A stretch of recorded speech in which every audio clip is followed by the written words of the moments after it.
Okay, so getting back into our coverage over the X-Men, we do pick up with a three-part story arc called The Killing Field. Now, this three-part story arc does take place in issues number 9, 10, and 11 from the Cable series. Now, really, it's really more of Cable fighting against Omega Red, but also the acolytes of Magneto as well. And as we go through today's video, I'll do my best to remind you who the acolytes are, but also who is Omega Red, because both parties do play a major role in today's storyline.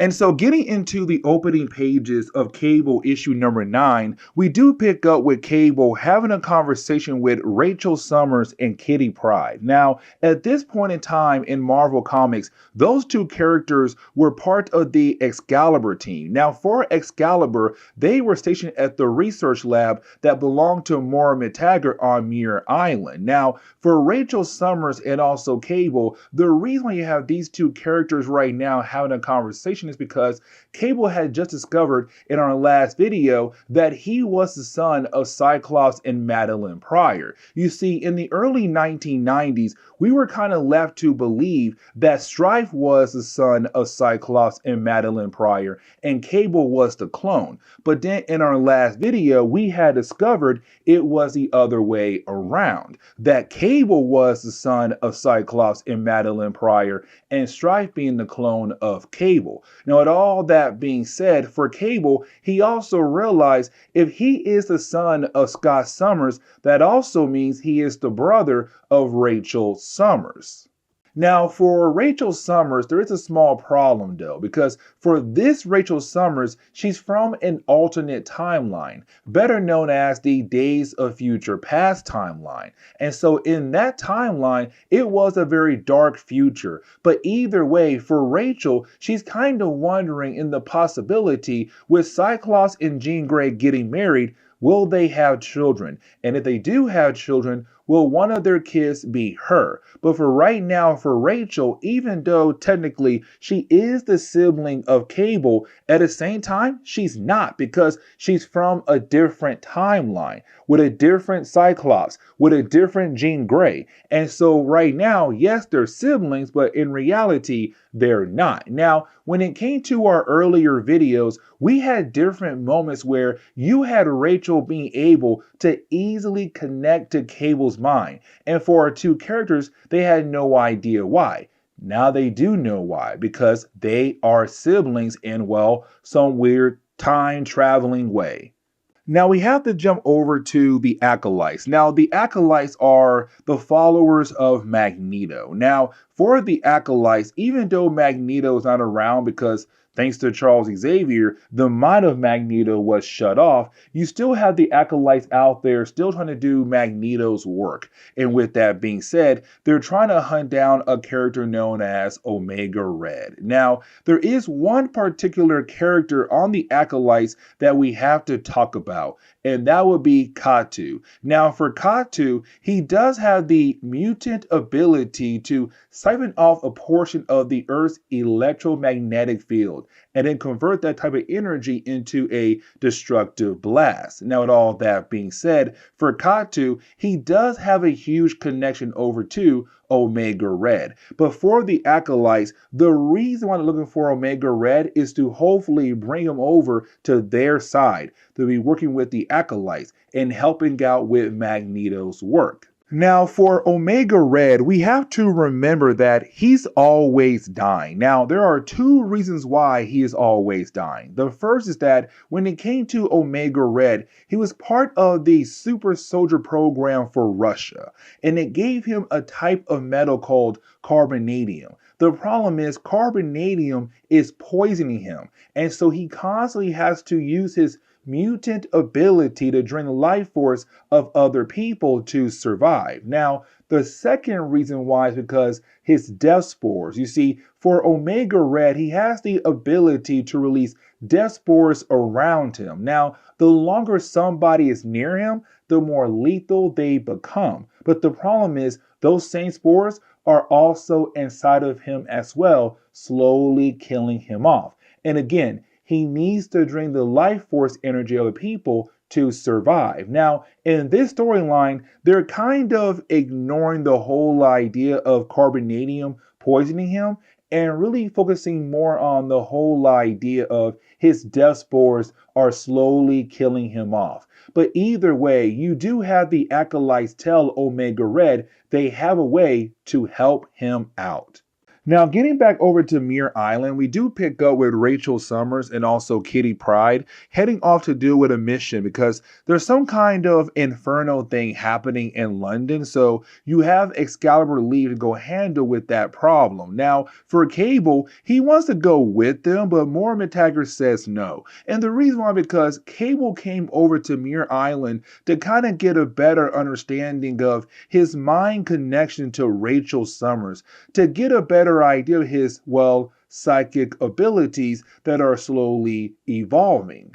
Now, for Moira McTaggart, she does run some tests on Cable, but really more on the idea of his techno-organic body part, because for Cable, as we all know, when he was a baby, unfortunately, he was given the techno-organic virus. And so for Moira McTaggart, she's trying her best to get an understanding of the techno-organic virus inside his body. But the problem is, while trying to do that, the alarms go off, and that tells her automatically somebody had broke into her lab. And we already know who that is. That would be Omega Red.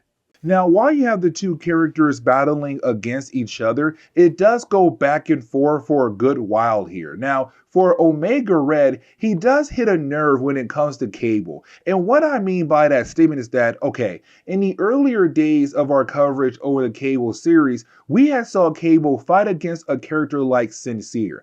And when it came to Sincere, he was like Cable, half man, half machine. Now, for Sincere, he felt like he was more machine than man. But for Cable, he felt like he was more man than machine. But for Omega Red, he's calling Cable a flat-out machine because the way he looks. But at the same time, it's Omega Red saying that, listen, you are not, well, man enough, quotation marks, to bring somebody down like me. Now, for Omega Red, he came here for a certain component he needs to kind of help with his mission to stay alive. And so once he was able to take down Cable, he was then able to get that component and get the heck out of there. Now for Cable, he was completely knocked out by Omega Red. Now, for Cable, we do see him begin to slowly wake up after being knocked out by Omega Red, but the problem is, at first, he believes hearing the words of a woman known as the Mother of Ascani. Now, the Mother of Ascani is going to be very important for the later parts of our coverage over the X-Men. But once he fully does wake up, he sees Rachel Summers. Now, that should tell you automatically that there is some kind of connection between the Mother Ascani and also Rachel Summers. Now, you do have Rachel Summers and Kitty Pryde tell Cable that Omega Red is long gone, and he also got what he came for. But apparently, well, our heroes have some other visitors as well, and that would be the Acolytes. And it seems like the Acolytes and also Cable are going to team up to go after Omega Red now. Now, before we learn why in the world you have the Acolytes trying to meet up with Cable, as we dive into issue number 10, we pick up with, well, Omega Red attacking the Tyranium Space Center. Now, the Tyranium Space Center was used in the Epsilon Red project. Now, Epsilon Red was another special project done in Russia. Now, it was completely different from Omega Red. For Epsilon Red, they were trying to use them as a way to deep space travel. Now, when it came to Epsilon Red, apparently there was something special going on with that project that could possibly help Omega Red survive when it comes to his death spores slowly killing him off. And so you have Omega Red attacking the director of the Epsilon Red project saying, listen, give me the information about that project because there's something about that project that could possibly help me survive when it comes to my mutant curse. Now, a few hours later, we do pick up with the Acolytes and also Cable arriving at the same center that Omega Red was just at. But of course, a few hours had passed by. So right now, Omega Red is no longer there. Now, for Cable and also the Acolytes, when they do arrive, they are attacked by some Russian soldiers who were sent there after Omega Red had attacked the center. Now, you do have the Acolytes being able to easily take down these soldiers. Now, after doing that, you didn't have Cable step in to make sure the Acolytes do not cross any lines at all. Like, for example, killing off just innocent humans who are just trying to protect their center. Now, this leads into the whole idea of why we have Cable now teaming up with the Acolytes. You see, for the Acolytes, they tell Cable that they were trying to bring Omega Red over to their side. And they had a whole game plan to bring Omega Red over to their side by telling him, like, hey, listen, we know how to fix your mutant curse, how to get rid of the death spores that are slowly killing you off from the inside out. And so they told Omega Red what he needs to do. Different kinds of components, but also a special kind of procedure. Now, for Omega Red, he took that info and did the heck out of there. He's all like, okay, cool, thanks. By the way, I'm not going to join you guys at all. And so for the Acolytes, they begin to freak out. And here is the reason why. Because when it comes to the special kind of procedure, it has to be done in a vacuum of space. And the only place that Omega Red could do that right now would be Avalon, the space base of Magneto. Now, for Cable and also the Acolytes, they do figure out that for Omega Red to be able to make it to Avalon, he has to teleport there. And the only way to do that is the Arctic base that belonged to Magneto a long time ago. And so for Cable right now, he's trying his best to figure out how to get past security that Magneto had left behind when it came to his Arctic base. Now, this leads into the reason why I said Katu became a somewhat important character for this storyline alone. You see, for Katu, he was just your regular mutant living in a small village in Russia. But then out of nowhere, you had a group of Russian soldiers arrive and they began to kill off every single person in that village, including the family of Katu. Now, he also wanted to die. In matter of fact, when he ran into Omega Red at that same exact moment, he was kind of hoping that Omega Red would kill him off as well. But Omega Red does not. And the reason why, because you see, for Katu, he is a mutant. And he was kind of messing with the communications when it came to the Russian super soldier program. And so because of that, you had the Russian government say, hey, you know what? Take him out. He's right now getting in our way when it came to our super soldier program. And so you had Omega Red rip off the arms of Katu a long time ago, but make sure that he would survive. And so for Katu, ever since that moment right there, he wanted revenge against Omega Red for what he has done to his family, but also the loss of his arms as well. Now, this leads into Cable and also the Acolytes being able to make it over to the base of Magneto, the Arctic base. Now, they were able to get past most of his security. Now, once they do get into the inner parts of the base, you did have Cable kind of wondering, how can they get into the main part of the base? And you have one of the members of the Acolytes tell Cable, like, hey, why don't you just go ahead and ask it to open up for you? And you have Cable do that. And then out of nowhere, you have a hole being made that allow the Acolytes in Cable to go inside the base of Magneto. Now, for the Acolytes, they're kind of wondering, has Omega Red arrived here as well? Now, you have Cable tell the Acolytes that it's not really possible for Omega Red to beat them there first to the base of Magneto. Now, you have the Acolytes continue on to bring up different ideas of how Omega Red could have possibly beaten them there over to the Arctic base of Magneto. Now, for Cable, he's trying his best to shoot down all of their ideas, but then Cable realized there's something off because you have one acolyte tell Cable, like, well, what if Omega Red had the ability to teleport? And right after they say that, you didn't have Cable find Omega Red, who is currently trapped inside some kind of trap that was left behind by Magneto in his Arctic base. And for Cable, he realized that he has been set up by the acolytes.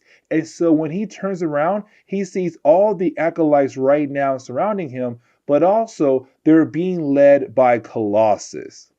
Now, as we dive into the opening pages to the final chapter for today's video, I kind of want to explain what's going on with Colossus and why he's working with the Acolytes, just in case we have some people who had just joined our coverage over the X-Men. Now, when it comes to Colossus, the reason why he's working alongside with the Acolytes is because in the early 1990s, going into Fatal Attractions for Colossus, the man had went through a lot. He lost his brother to suicide. His parents were killed off by the Russian government, and his sister had died by the hands of the legacy virus. For Colossus, he had lost his entire family in a very short period of time. And let's not forget that for Mikkel, Colossus thought Mikkel was dead for many years to only come back and then die again in a matter of days or weeks or months. Either way, for Colossus, he lost his entire family. And so because of those things, he began to think that Charles Xavier's dream is no longer a dream that could be achieved. And so for Colossus, it was more of like, okay, you know what? It's time for the mutant race to defend themselves and get far away from the human race. And so right now for Colossus and the Acolytes, they do have a special reason of why they want Cable for. Now, before we learn that, you have Cable being able to run away. Now, when Cable does, he begins to realize why this base was being controlled by his voice alone. Now, for Cable, he was able to reach the center of the base where he has all of these monitors watching the different members of the Acolytes. Now, at first, all the Acolytes were together, but then they had broken up into multiple teams to hopefully find Cable at a faster rate. But for Cable, this is perfect because now he has the chance to take them down one by one or group by group. But now we have to jump over to a character we have not seen in a very long time, and that will be Lee Forrester. Now, when it came to Lee Forrester, she was used as a love interest for Cyclops right after Jean Grey had died. Like, we believed for a good while there that Scott and Lee were going to get together. Now, when it came to Lee, she did ask Scott to stop being an X-Men, to stop being a superhero. And so we were kind of left to believe in the possibility that he would do that. He did not, but he also met Madeline Pryor on their break. And so, as we all know, for Scott Summers, he had ended up with Madeline Pryor. Now, the reason why I'm bringing her up, because when we jump over to her, we see her working at some kind of dock in Florida. And one of her crewmates, unfortunately, gets pulled into the water and killed off by an unknown character. It's for a brief moment, but as we all know for comics, it's going to lead into something happening down the road. Now, I want to transition back over to Cable. And the reason why, because you have Cable being able to take out the different members of the Acolytes by using a good old divide and conquer game plan. Now, for Cable, he does tell us why the Acolytes have brought him there for. You see, for the Acolytes, they realize that the Arctic base is made out of techno-organic material. Now, that same kind of material is in the body of Cable. And for Cable, he is able to manipulate that kind of material in his body. And so for the Acolytes, they realize that if Cable is able to do that for his body, he should be able to do the same thing as well for the Arctic base. That is why the Acolytes had brought him there for. Now, when it comes to Omega Red, because Omega Red was not able to get over to Avalon from the Arctic base, he's going to do the whole procedure here on Earth. Now, that is a huge problem. And the reason why, because you see, if he does procedure on Earth, his death spores are going to spread across the entire Earth, killing off people left and right. And so now for the Acolytes, their main goal is to find their missing comrades that was taken out by Cable earlier, but to also teleport back over to Avalon before Omega Red is able to release his death spores across the entire world. Now, at the very last second, you do have Cable be saved by Amelia Voigt. Now, for Amelia Voigt, she has the ability to, well, turn matter into vapor. Now, that is honestly a pretty cool power to have, because with that ability, that means she's then able to turn herself and other people into vapor as a way to teleport out of tight situations like this one right here. She takes Cable and gets the heck out of there. And the reason why? To have a one-on-one conversation with him. You see, for Amelia, she said that her game plan was to use Omega Red as a way to get close to Cable, but she did not plan on using Omega Red as a way to kill off the entire human race. It was the other Acolytes who had decided to use Omega Red as a way to kill off the human race, because the other Acolytes had cut Omega Red chances to teleport over to Avalon. And so in 5 minutes, when it comes to Omega Red, when he does go through that special procedure, he's going to release the death spores across the entire world. And so right now for Cable and also for Amelia, they have to work together to stop Omega Red. But here comes a big problem. You see, as soon as you have the two characters decide to work together, you have Colossus appear. And for Colossus, he begins to fight against Cable, while you have Omega Red fighting against Amelia.